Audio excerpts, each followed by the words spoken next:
నల్లగొండ జిల్లాలో మున్సిపల్ కౌంటింగ్కు సర్వం సిద్ధమైంది. వేర్ హౌసింగ్ గోదాంలో ఓట్ల లెక్కింపు చేపడతారు. నల్గొండ కార్పొరేషన్ 48 డివిజన్ల కౌంటింగ్ కోసం 48 టేబుల్స్ ఏర్పాటు చేశారు. ఒక్కో టేబుల్పై ఒక్కో డివిజన్ ఓట్ల లెక్కింపు నిర్వహిస్తారు. ఒక్కో టేబుల్కు కౌంటింగ్ సూపర్వైజర్, అసిస్టెంట్ సూపర్వైజర్, మరో 4 సిబ్బంది నియమించారు. మొదటగా పోస్టల్ బ్యాలెట్ ఓట్ల లెక్కింపు చేపడతారు. దీనికి సంబంధించి మా ప్రతినిధి రాము మరింత సమాచారం అందిస్తారు. ఉమ్మడి నల్గొండ జిల్లాలోని 15 మున్సిపాలిటీలు నల్గొండ కార్పొరేషన్ సంబంధించినటువంటి కౌంటింగ్ చేసేందుకు సర్వం కూడా సిద్ధమైనటువంటి పరిస్థితి కనిపించింది. నల్గొండ కార్పొరేషన్ సంబంధించి నల్గొండలోని వేర్ హౌసింగ్ గోడంలో 48 టేబుల్ ఏర్పాటు చేశారు. 3 హాల్స్ ఏర్పాటు చేశారు. రేపు ఉదయాన్నే 8 గంటలకు కౌంటింగ్ ప్రారంభించేలాగా అన్ని రకాల ఏర్పాట్లు కూడా చేసినటువంటి పరిస్థితి మనకు కనిపిస్తా ఉంది. ప్రస్తుతం మనం నల్గొండలోని వేర్ హౌసింగ్ గోడంలో ఉన్నాం. ఇక్కడ చూడొచ్చు సకల ఏర్పాటు చేశారు. ఒక్కొక్క హాల్లో 14 టేబుల్ ఏర్పాటు చేశారు. మొత్తంగా 3 హాళ్ళు ఏర్పాటు చేశారు. ఒక్కొక్క టేబుల్ పైన ఒక్కొక్క డివిజన్ ఓట్లు లెక్క పెట్టేలాగా మొత్తం 48 టేబుల్ ఏర్పాటు చేయడం జరిగింది. ఈ 48 టేబుల్లో డివిజన్ల వారీగా ఓట్లను కేటాయించి అక్కడ ఉన్నటువంటి సిబ్బంది అంతా కూడా ఓట్ల లెక్కింపు చేపట్టేలాగా ప్రత్యేకంగా ఏర్పాట్లు చేసినటువంటి పరిస్థితిని కూడా మనం చూస్తా ఉన్నాం. నల్గొండలో 1,50,000 ఓట్లు పోలయ్యాయి. ఈ 1,50,000 ఓట్లకు సంబంధించినటువంటి ఓట్ల లెక్కింపు చేపట్టేలాగా దాదాపు 1,500 మంది సిబ్బందిని కూడా ఇక్కడ నియమించినటువంటి పరిస్థితిని కూడా మనం చూస్తా ఉన్నాం. ప్రస్తుతం మనం స్ట్రాంగ్ రూమ్ సంబంధించినటువంటి ఏర్పాట్లు చూస్తా ఉన్నాం. నిన్న రాత్రి ఏదైతే బ్యాలెట్ బాక్స్ అవన్నీ కూడా ప్రక్రియ పూర్తి చేసుకుని ఆయా కౌంటింగ్ ఏజెంట్లు, పోలింగ్ ఏజెంట్ల సమక్షంలో, అభ్యర్థుల సమక్షంలో ఆ బ్యాలెట్ బాక్స్ అన్ని కూడా ఇక్కడ తీసుకొచ్చి వారి సమక్షంలోని స్ట్రాంగ్ రూమ్ లో భద్రపరిచి వాటికి సీల్ వేయడం జరిగింది. ఈ స్ట్రాంగ్ రూమ్ వద్ద 3 అంచెల భద్రతా వ్యవస్థను కూడా ఏర్పాటు చేశారు. 24 గంటల పాటు కూడా సీసీ కెమెరాల పర్యవేక్షణ కూడా ఇక్కడ ఏర్పాటు చేసినటువంటి పరిస్థితి మనం చూస్తా ఉన్నాం. 24 గంటల పాటు కూడా ఆయా అభ్యర్థులు, పార్టీలకు సంబంధించినటువంటి ప్రతినిధులు ఇక్కడ ఉన్నటువంటి సీసీ ఫుటేజ్, ఇక్కడ ఉన్నటువంటి పరిసరాలను గమనించేలాగా వారికి కూడా సాంకేతికంగా ప్రత్యేకంగా సాఫ్ట్వేర్ రూపొందించడంతో వారు కూడా ఇంట్లో కూర్చొని మరీ ఇక్కడ ఉన్నటువంటి పరిస్థితిని అంతా కూడా సీసీ కెమెరాలు చూసుకోలేగా ప్రత్యేకంగా ఏర్పాటు చేసినటువంటి పరిస్థితి మనకు కనిపించింది. విజువల్స్ మనం చూస్తా ఉన్నాం. ఒక్కొక్క టేబుల్ పైన కౌంటింగ్ సూపర్వైజర్, అసిస్టెంట్ సూపర్వైజర్, మరొక 4 సిబ్బందులు ఉంటారు.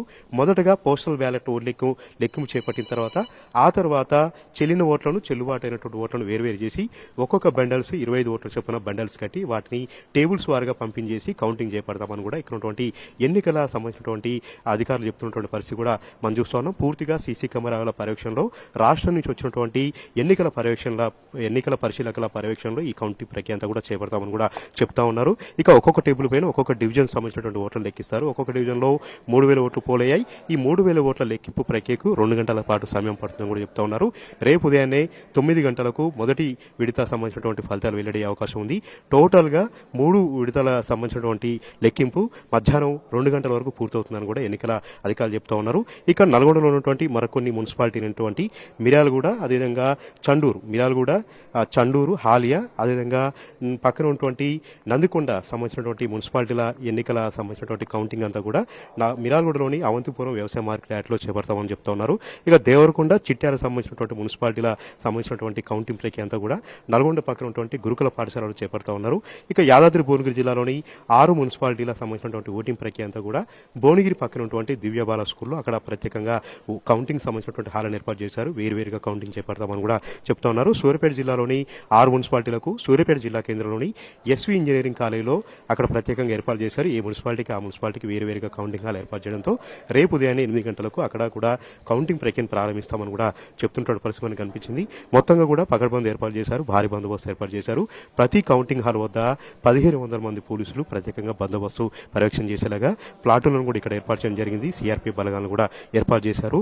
ఇక్కడ ఉన్నటువంటి పోలీసులతో పాటు రాష్ట్రం నుంచి కూడా ప్రత్యేక బలగాలు వచ్చి వారి పర్యవేక్షణలోనే ఇదంతా కూడా చేపడతామని కూడా చెప్తున్నటువంటి పరిస్థితి కూడా మనకు కనిపించింది. ఎక్కడ ఎలాంటి ఇబ్బంది లేకుండా, పొరపాటు లేకుండా కౌంటింగ్ సిబ్బందికి అంతా కూడా 3 దఫాలుగా శిక్షణ కార్యక్రమాలు కూడా నిర్వహించారు. ఒక్కొక్క సిబ్బందికి 3 విడతలుగా కూడా వారి శిక్షణ కార్యక్రమాలు కూడా నిర్వహించారు. ఈ ఎన్నికలు బ్యాలెట్ పేపర్లో జరిగాయి కాబట్టి బ్యాలెట్ పేపర్లను ఏ విధంగా వేరు చేయాలి, చెల్లిన ఓట్లను, చెల్లుబాటు కాని ఓట్లను ఏ విధంగా వేరు చేయాలి, ఎన్నికల సంబంధించినటువంటి కౌంటింగ్ సంబంధించినటువంటి సూపర్వైజర్లు, అక్కడ ఉన్నటువంటి కౌంటింగ్ సంబంధించినటువంటి ఏజెంట్లు ఎవరన్నా అబ్జెక్షన్ చెప్తే వాటిని ఎలా పరిష్కరించాలి, అదేవిధంగా ఎన్నికల అధికారి పర్యవేక్షణతో ఆయన అనుమతితో ఏ విధంగా ఫలితాలు వెల్లడించాలన్నటువంటి అన్ని అంశాలపైన కూడా కూలంకషంగా 3 విడతలుగా వారికి శిక్షణ కార్యక్రమాలు కూడా ఏర్పాటు చేసినటువంటి పరిస్థితిని కూడా మనం చూస్తా ఉన్నాం. మొత్తంగా నల్గొండ జిల్లాలో 17 మున్సిపాలిటీలు, నల్గొండ సంబంధించినటువంటి కార్పొరేషన్ సంబంధించినటువంటి ఎన్నికలు సజావుగా జరిగాయి.